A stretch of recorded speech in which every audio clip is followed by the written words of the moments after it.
Ever drizzled olive oil on a salad? Or dipped warm bread into it and wondered, how does this golden liquid sunshine make its way to my table? Today we're heading into the world of olive oil to uncover the fascinating journey of how it's made in a factory. From harvesting olives to bottling that rich golden goodness, it's a process full of tradition, science, and of course, flavor. It all starts here, in the olive grove. These trees, with their gnarly branches and silvery green leaves, are some of the oldest cultivated plants in the world, dating back over 6,000 years. And get this, some olive trees can live for thousands of years. Talk about aging like fine wine, or fine oil. Olive trees for olive oil production are primarily grown in regions with a Mediterranean climate. These are the major producers in the world. Spain, the world's largest producer, especially in regions like Andalusia, Catalonia, and Castilla-La Mancha. Italy, known for premium oils from regions like Tuscany, Puglia, and Sicily. Greece, famous for its oil from Kalamata and Korouniki olives. But besides Spain, Italy, and Greece, Turkey and the North African countries, Tunisia, Morocco, and Algeria are also growing exporters of olive oil. And now you are wondering, what about American olive oil? Well, you are totally right. California, the Sunshine State, also produces high-quality olive oil, especially in regions like Napa Valley and Central Valley. But before we continue our ride of olive oil making, please, can we ask you a quick favor? We put our utmost effort and passion in these videos for you, and your support means the world to us. So please give us a thumbs up for the video and subscribe to our channel, so we can continue producing interesting food discovery videos for you. And now let's head straight to a huge olive grove to see how those beautiful green fruits thrive to later be transformed into the golden liquid we all love. Olives start out as tiny green buds in the spring, and by late summer to fall they mature into plump fruits. But not all olives are equal. Some stay green, while others ripen into deep black or purple. A little fun fact here. Olive trees only produce fruit every other year in a process called alternate bearing. Yes, so you can tell those farmers need a whole lot of patience. Come autumn, it's harvest time. Traditionally, olives were hand-picked, which is a slow and labor-intensive process. But today, we've got a mix of old and new methods. Some farmers still prefer hand-picking to avoid damaging the fruit, especially for table olives. But in larger-scale factories, mechanical harvesters gently vibrate the branches to make the olives fall. This ensures the fruit is collected quickly and efficiently while staying intact. Now look at how those olives rain down like tiny green and black marbles into the nets.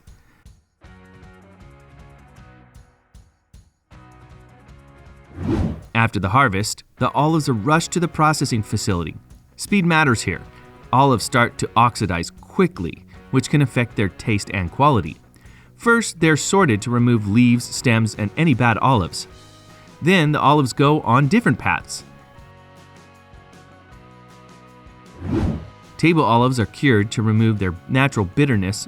Spoiler alert, fresh olives taste terrible, while others are pressed to create the glorious olive oil we all know and love. The clean and sorted olives head into the crusher. This step breaks the olives down into a paste, combining the flesh, pits, and skins. Fun fact, even the pits play a role in creating the flavor and texture of olive oil. It's like making a smoothie, but instead of berries and bananas, you're using olives. The result? A thick, fragrant olive paste that's the base for our oil. After crushing, the olive paste goes into a process called malaxation. This fancy term simply means mixing. The paste is gently stirred for about 20 to 40 minutes, allowing tiny droplets of oil to merge together. This step is crucial for developing the oil's aroma and flavor. Imagine coaxing all those delicious oils out of the olives. It's like a flavor meditation. Now it's time to separate the oil from the rest of the olive paste. Enter the centrifuge. This machine spins at super high speeds, using centrifugal force to separate the oil from the water and solid bits of the paste. What comes out is a beautiful, unfiltered olive oil, rich, aromatic, and packed with flavor. Some producers go a step further and filter the oil to remove any tiny particles, creating that crystal clear golden look. Others prefer to keep it unfiltered for a more rustic taste. Either way, the result is liquid gold.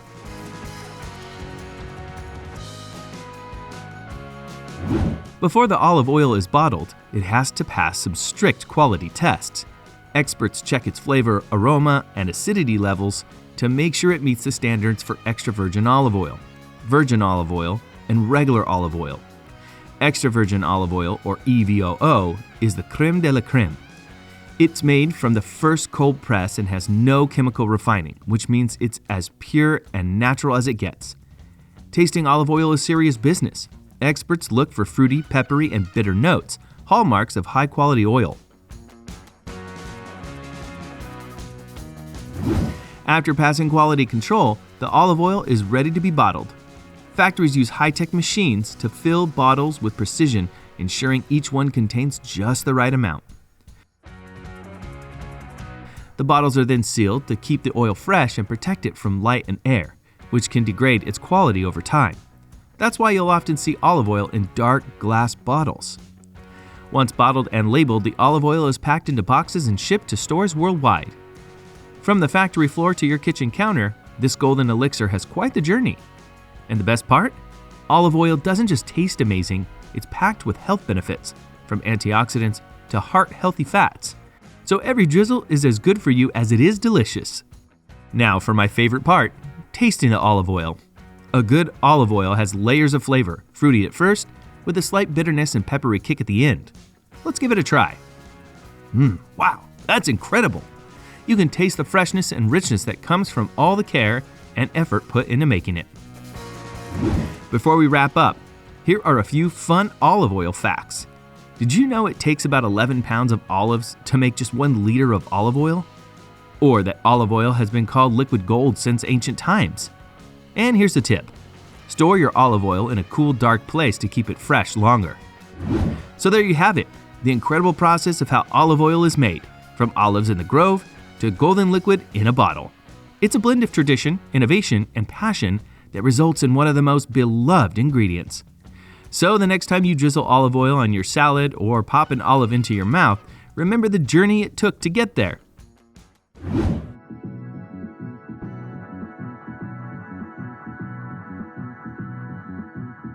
Now, picture this. You are sitting in your favorite restaurant and about to drip a little bit of that dark, savory sauce into your stir-fried noodles. But have you ever stopped to wonder how it's made its way to your table? Today, we're uncovering the secrets of one of the most iconic and versatile condiments in the world, soy sauce. Before we dive into the process, let's start with the basics. Soy sauce has been around since ancient China and becoming a staple in Asian cultures, especially in Japanese cuisine. Today, it's made using just a few simple ingredients: soybeans, wheat, water, and salt. Soybeans serve as a cornerstone ingredient in many traditional Japanese foods. It's also a pretty versatile ingredient and is the base for many staple products in Japanese cuisine. Let me quickly show you some of the most popular and globally well-known soybean products. Miso, a fermented soybean paste used in soups, marinades, and sauces. Tofu. It is made from soy milk, and it's valued for its high protein content and versatility. It is used in soups, hot pots, and desserts. Natto. Fermented soybeans known for their strong smell and sticky texture, often eaten with rice for breakfast.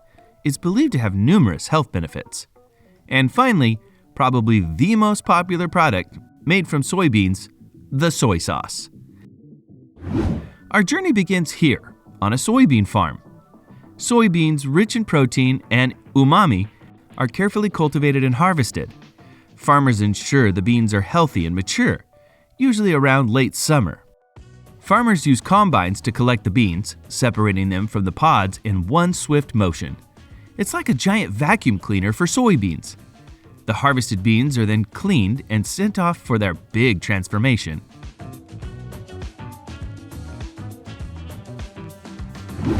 Here we are at the factory. The soybeans arrive along with another key ingredient, wheat. Both will play a starring role in creating that rich, savory soy sauce flavor we all love. Step 1 is preparing the soybeans. They're soaked in water to soften them up. This can take several hours, depending on the type of soybeans used. After soaking, the beans are steamed to make them tender and ready for fermentation.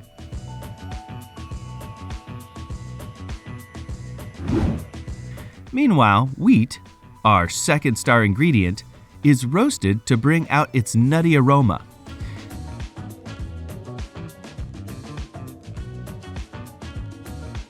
Then it's crushed into smaller pieces. This combination of cooked soybeans and roasted wheat is the foundation for soy sauce's complex flavor.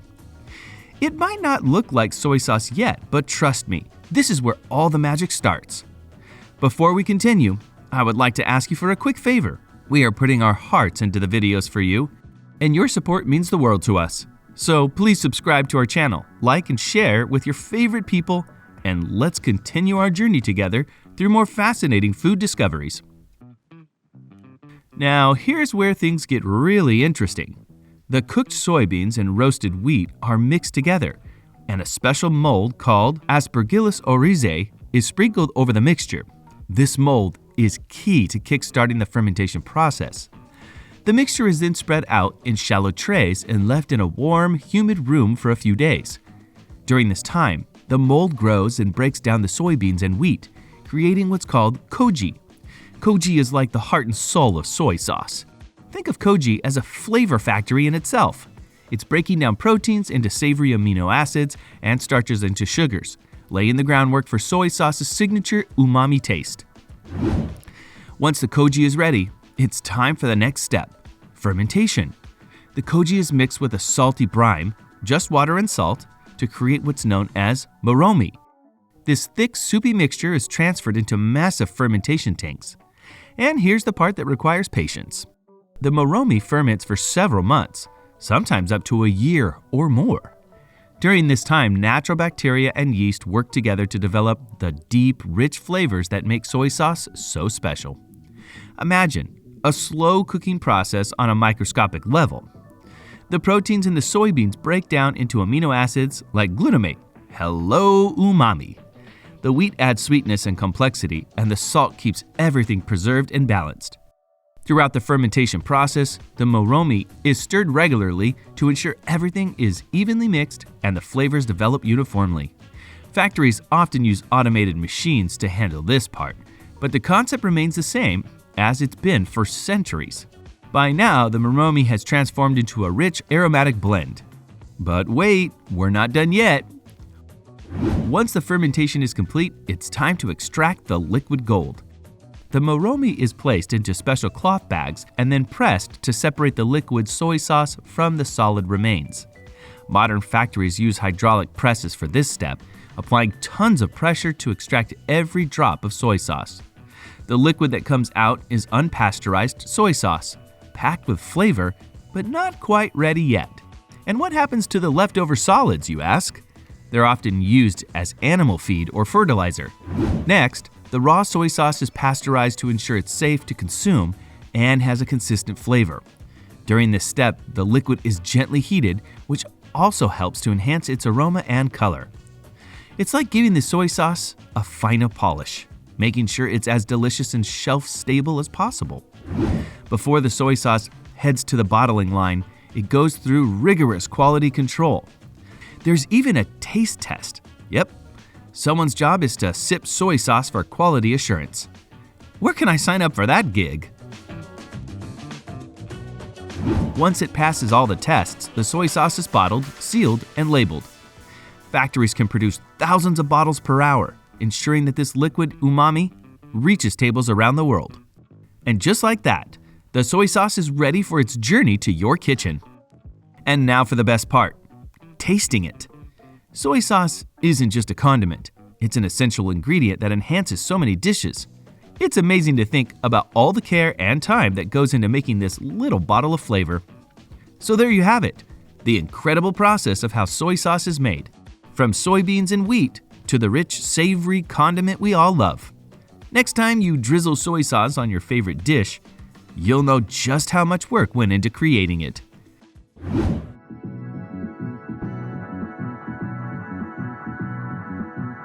Hey there, syrup lovers! Did you know that the maple syrup industry in North America produces around 3.5 million gallons of syrup every year?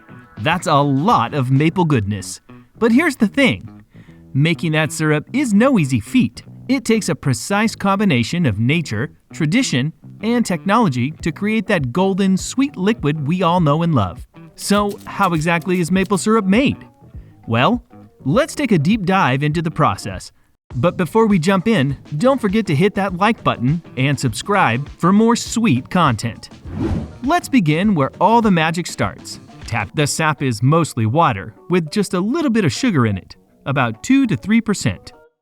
And it takes a lot of sap to make just 1 gallon of syrup. In fact, it takes about 40 gallons of sap to make just 1 gallon of pure maple syrup. After the trees are tapped, the sap begins to flow. But how does it get from the trees to the sugar shack? Nature does most of the work here.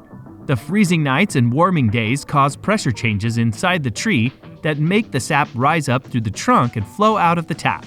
This process can last for a few weeks during the early spring when the conditions are just right. The sap flows best on days when the temperature is above freezing but the nights are still cold. This temperature fluctuation causes pressure to build up inside the tree, forcing the sap out. Once the sap has been collected, it's time to move it to the next stage, harvesting the sap. In a traditional maple syrup operation, this involves gathering buckets filled with sap and transporting them to a storage tank. In more modern systems, tubing is so before we can start boiling, we need to concentrate that sap to save time and energy. Enter reverse osmosis. Reverse osmosis is a process where the sap is filtered through membranes that separate the water from the sugar. By pushing the sap through these special filters under pressure, we can remove a lot of water content before it even hits the evaporator. This makes the next step, evaporation, much faster and more energy efficient. This saves a lot of time and wood, which is good for the environment and for the syrup maker's bottom line. Now we're getting to the good stuff, evaporation. After reverse osmosis has done its job, we take the concentrated sap and boil it down in a giant evaporator. The evaporator is an industrial-sized pan that sits over a fire or a propane burner. The goal here is simple: get rid of as much water as possible until the sap becomes thick enough to be syrup. As the sap boils, it changes. The water evaporates and the syrup slowly starts to take shape, changing color and becoming more concentrated. Brings us a process that happens when sugars and amino acids in the sap react together under heat. It's what gives syrup its rich, complex flavor and its darker color. As the sap boils, the sugars in the sap break down and caramelize. So, next time you pour syrup over your pancakes, you can thank the Maillard reaction for all that deep, caramel goodness. After the syrup is ready, it's filtered one last time to remove any final impurities. And then it's poured into bottles or jars. From here, it's ready to be labeled, packaged, and shipped out to stores all over the world. And that's it. From tree to table, the journey of maple syrup is a sweet one that requires precision, skill, and a little bit of magic from both nature and technology.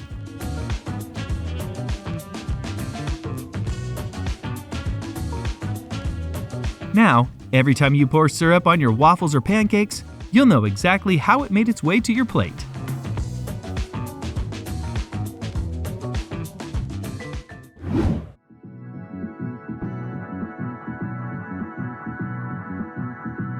Hey there, food lovers! Have you ever wondered how your favorite bagel gets made? From the moment the wheat is harvested in the fields to the delicious golden brown bagel that you grab on your morning run, it's an impressive journey of science, tradition, and of course, great taste. If you're new here, make sure to hit that subscribe button and turn on notifications so you never miss an exciting culinary journey. To truly appreciate the bagel, we need to go back centuries. The story of the bagel begins in Eastern Europe, specifically in Poland, during the 17th century. It's believed that the bagel was first created as a tribute to the King of Poland, Jan III Sobieski, after his victory over the Ottoman Turks in 1683. The shape of the bagel, a perfect ring, was said to symbolize the stirrup of a horse, a nod to the king's military prowess. As Jewish communities spread throughout Europe, so did the bagel. It became a staple in Jewish bakeries across the continent. But it wasn't until the early 1900s that the bagel made its way to America, brought over by Jewish immigrants who settled in New York City. In the 1920s, bagels became a street food sensation in the city's Lower East Side. But how do factories today make such consistent, delicious bagels on such a large scale? Everything starts with the wheat. The flour that forms the base of every great bagel begins in the field. Farmers harvest specific strains of wheat that are high in protein and gluten, two key components needed for that classic bagel chewiness. Once harvested, the wheat is cleaned and ground into flour at the mill. This process is more detailed than it sounds. The wheat is carefully sorted to remove any debris, then milled into fine flour that is ideal for bagels. It's important to get the protein content just right, as this affects the dough's structure and elasticity. Then, the flour is transported to the bagel factory, where the real magic is happening. In a bagel factory, dough is created in massive mixers designed to handle large batches. First, flour is poured into the mixer. Flour is the foundation, but it's not the only ingredient. To make the dough, factories add a precise mix of water, yeast, salt, and sweeteners like barley malt syrup. This combination ensures the dough rises well and gives the bagel its subtle sweetness and perfect consistency. After adding the ingredients, the mixer begins to work its magic. The dough is mixed for around 10 to 12 minutes at high speeds, kneading the ingredients into a smooth and elastic dough. This is crucial because bagels need a dense but supple dough. Too soft and they'll be airy. Too tough and they'll be too hard. Once the dough reaches the right consistency, it's time to let it rest. Resting helps the gluten relax and the dough to become easier to handle during the next steps. At this point, the dough is still quite large, and the factory needs to divide it into smaller pieces. Factories use automated dough dividers to ensure that each portion is exactly the same size, usually around 3 to 4 ounces for a standard-sized bagel. The next step is crucial: the shaping of the dough into a perfect round shape. In traditional bagel making, bagels are hand-rolled, but in a factory, this process is done using automated machines.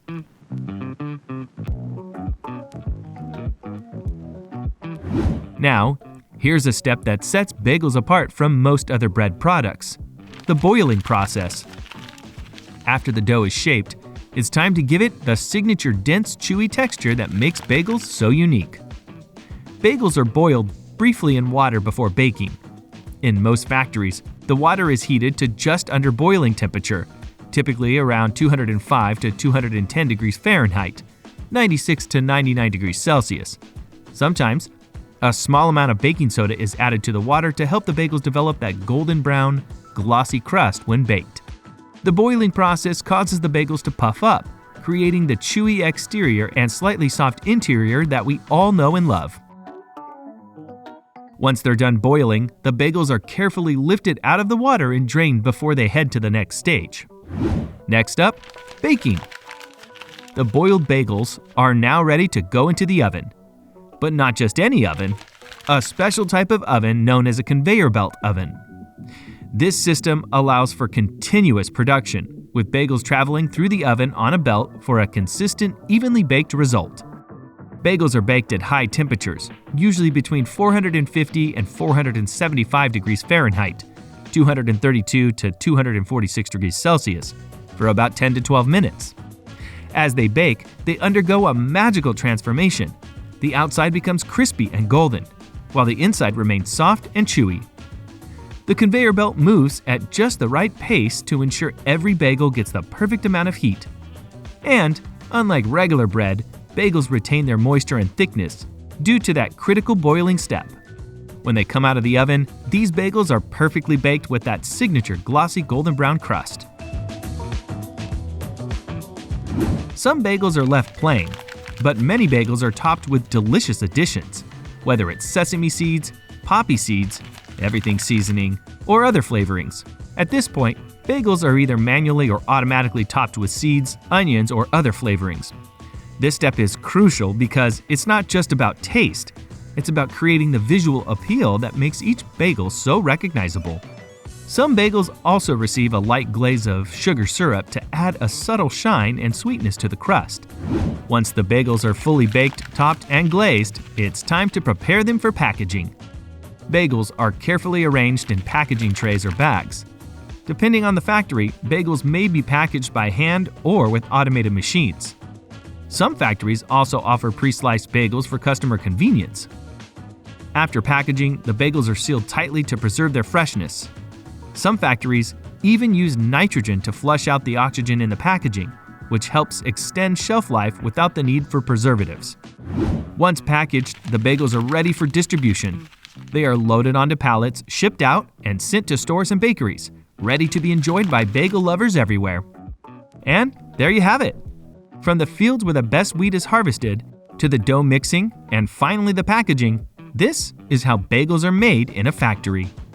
While the process may seem automated, it's important to remember that every bagel is crafted with care to deliver that perfect combination of texture, flavor, and freshness. Whether you like them toasted with cream cheese or piled high with smoked salmon and onions, every bagel begins with these simple yet crucial steps. So the next time you grab a bagel, you'll have a deeper appreciation for the artistry and precision that goes into making these delicious treats. Thanks for joining us today at Factory View. And if you enjoyed this behind-the-scenes look at bagel making, don't forget to like, subscribe, and hit the bell for more fascinating food production videos.